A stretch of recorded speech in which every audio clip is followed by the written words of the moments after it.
एक समय की बात है। एक राजा था, वैभव और ऐश्वर्य का बड़ा शौकीन। उसने अपने लिए सोने की एक अत्यंत सुंदर छड़ी बनवाई।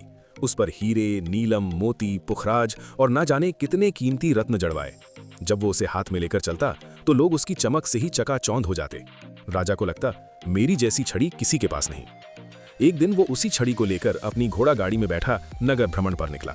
घूमते घूमते उसकी गाड़ी शमशान के पास से गुजरी। वहां उसने देखा, एक भिखारी सा मनुष्य शमशान के बाहर शांत भाव से बैठा है। राजा को आश्चर्य हुआ। उसने गाड़ी रुकवाई और उसके पास जाकर बोला, अरे, तुम नगर में जाकर कुछ काम धंधा क्यों नहीं करते? यहाँ शमशान में क्यों बैठे हो? भिखारी मुस्कुराया और बोला, राजा, नगर के सभी लोगों को अंत में यहीं आना है। मैंने सोचा जहां सबको पहुंचना है वहीं पहले से बैठ जाऊं। राजा हंस पड़ा, ये कैसी पागलों जैसी बात है। जब तेरी बारी आएगी लोग तुझे खुद यहाँ ले आएंगे। अभी से क्यों डेरा डाले बैठा है? चल, नगर में चल। भिखारी शांत स्वर में बोला, राजा, आपको भी एक दिन यहीं आना है, कोई इससे बचा नहीं है। राजा ने थोड़ा झुंझला कर कहा, तुम सचमुच पागल हो। अच्छा, ये मेरी कीमती छड़ी ले लो, इसे अपने पास रखो, और यदि कभी तुम्हें कोई तुमसे भी बड़ा पागल मिल जाए तो उसे दे देना। इतना कहकर राजा ने वो चमचमाती छड़ी भिखारी को थमा दी और हंसता हुआ चला गया। समय बीतता गया। वर्षों बाद वही राजा गंभीर रूप से बीमार पड़ा। वैद्य, हकीम, औषधि सब निष्फल हो गए। अब जीवन की आशा क्षीण पड़ चुकी थी। उसी समय वो भिखारी राजमहल पहुंचा। राजा के पास जाकर बोला, राजन, सुना है आप बहुत बीमार हैं?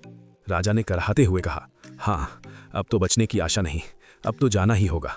भिखारी ने सहज भाव से पूछा, कहाँ जाना है? राजा ने उत्तर दिया, ये कौन जानता है, मरने के बाद कौन कहाँ जाता है इसका किसी को पता नहीं। भिखारी ने फिर प्रश्न किया, तो क्या आपने वहां के लिए कोई प्रबंध किया? किसी मंत्री या सेवक को पहले भेज दिया हो जो आपके लिए तैयारी कर दे? राजा झुंझला उठा, ये सब कैसे संभव है? कोई वहां पहले कैसे जा सकता है? भिखारी बोला, अच्छा, कुछ सामान तो भेजा होगा, चावल, आटा, दाल, कपड़े, बिस्तर, तंबू, सवारी, कुछ तो। राजा ने क्रोध से कहा, अरे पागल, जहां मैं जा रहा हूं वहां इनमें से कुछ भी नहीं जा सकता, एक सुई तक साथ नहीं जाती। भिखारी गंभीर हो गया। उसने वही चमचमाती छड़ी राजा के हाथ में देते हुए कहा, राजा, आपने कहा था ये छड़ी उसे दे देना जो मुझसे बड़ा पागल हो। आज मैं इसे आपको लौटा रहा हूं, क्योंकि मुझसे बड़ा पागल तो आप ही निकले। आपको मालूम था कि आपके साथ कुछ भी नहीं जाएगा, फिर भी आप जीवन भर धन, रत्न और वैभव जुटाते रहे। जो वस्तुएं साथ नहीं जाएंगी उनके लिए इतना अभिमान और मोह क्यों? राजा निरुत्तर रह गया। उसकी आंखों से आंसू बह निकले। जीवन भर जो बात समझ न आई वो मृत्यु के द्वार पर आकर स्पष्ट हो गई। सही बात है, मनुष्य खाली हाथ आता है और खाली हाथ ही जाता है। धन और वैभव का अभिमान व्यर्थ है। सच्ची बुद्धिमानी उसी में है जो जीवन को सार्थक कर्म, सेवा और सद्गुणों से भर दे, क्योंकि साथ वही जाता है।